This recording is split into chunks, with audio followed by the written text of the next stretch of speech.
कक्षा 11वीं के देखिए सभी विद्यार्थी ध्यान दें।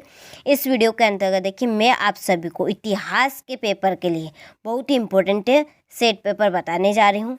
देखिए ऐसे आपके सामने 4 सेट पेपर रहेंगे। कितने? 4। देखिए बी रहेगा, इसके बाद में सी और डी। यदि आप चाहते हैं 100 में से आप 100 लाइए, यानी कि 80 में से 80 नंबर आप चाहते हैं, तो ये आप पेपर ज़रूर कंप्लीट करिएगा। ठीक, चलिए बिना किसी देरी के हम वीडियो को स्टार्ट करते हैं। यहाँ से देखिए कि रोमन साम्राज्य की राजकीय भाषा थी, तो इसका कौन सा ऑप्शन सही है? लैटिन। पेपायरस है एक पौधा। चंगेज खान का प्रारंभिक नाम क्या था? तेमुजिन। कैथेड्रल नगर किस देश में है? फ्रांस। सूक्ष्मदर्शी का आविष्कार किसने किया था? Roger bacon. नानकिंग की संधि कब हुई थी? 1842 ईस्वी में। ठीक, यहाँ से आप अच्छे से इन प्रश्नों का स्क्रीनशॉट लें और इन प्रश्नों को आप अच्छे से कंप्लीट करें। चलिए अगला क्वेश्चन है, रिक्त स्थानों की पूर्ति कीजिए। तो ओल्ड टेस्टामेंट डेटाबेस पुस्तक का भाग है बाइबिल। रोम आधुनिक डेटाबेस में स्थित है इटली। बंगाल यायावरी समाज से संबंधित थे। सर्प समानती व्यवस्था में सर्वाधिक शोषित वर्ग डेटाबेस का है कृषकों। दी लास्ट जजमेंट नामक चित्र के चित्रकार डेटाबेस है माइकल एंजिलो। शोगुन चीन का शासक था 1808 ईस्वी में। ठीक, यहाँ से आप रिक्त स्थान का स्क्रीनशॉट लो और अच्छे से कंप्लीट करें। सही जोड़ी बनाइए।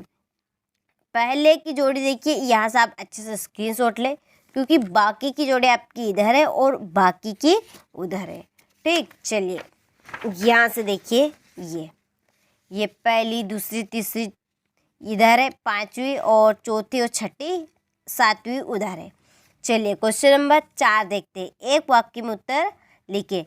मेसोपोटामिया के हैगिंग गार्डन किस शासक ने स्थापित कराया था? नेबूचारेजर ने। पुरातन काल में रोम में लेखन सामग्री किसने तैयार की जाती थी? पेपायरस। मठों में रहने वाले भिक्षुओं को किस नाम से जाना जाता है? मोक। होपी किस प्रकार का समुदाय था? आदिवासी। अफीम युद्ध का संबंध किस देश से है? चीन। पहला अफीम युद्ध कब हुआ था? 1840 ईस्वी में। पीपुल्स रिपब्लिक ऑफ चाइना की स्थापना कब हुई थी? तो 1949 ईस्वी में। ठीक, इस तरह से मैंने आपको एक वाक्य में उत्तर बता दिए। आप अच्छे से स्क्रीनशॉट लें और इनको कंप्लीट करें। चलिए अगला क्वेश्चन हमारा सत्य असत्य। तो देखिए यहाँ से मेसोपोटामिया के लोग ताम्र पत्रों पर लिखा करते थे। असत्य। रोमन साम्राज्य में संयुक्त परिवार का प्रचलन था। असत्य। मंगोल यायावरी समाज से संबंधित थे। सत्य। चर्च द्वारा किसानों से लिया जाने वाला कर टीट कहलाता था। असत्य। सत्य। ये मध्यकालीन सामंती व्यवस्था भूमि पर आधारित थी। सत्य।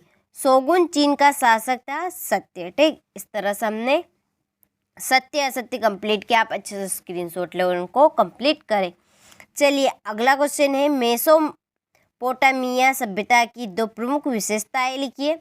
ये क्वेश्चन नंबर 7 है। मेसोपोटामिया सभ्यता की लेखन कला के विकास के बारे में आप क्या जानते हैं? संक्षेप में लिखिए। रोम के संदर्भ में गणतंत्र शासन व्यवस्था क्या थी? चंगेज खां कौन था?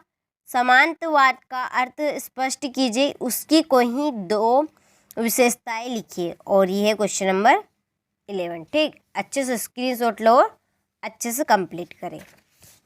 चलिए इसके बाद में 12वां प्रश्न, पुनः जागरण से आपका क्या तात्पर्य है?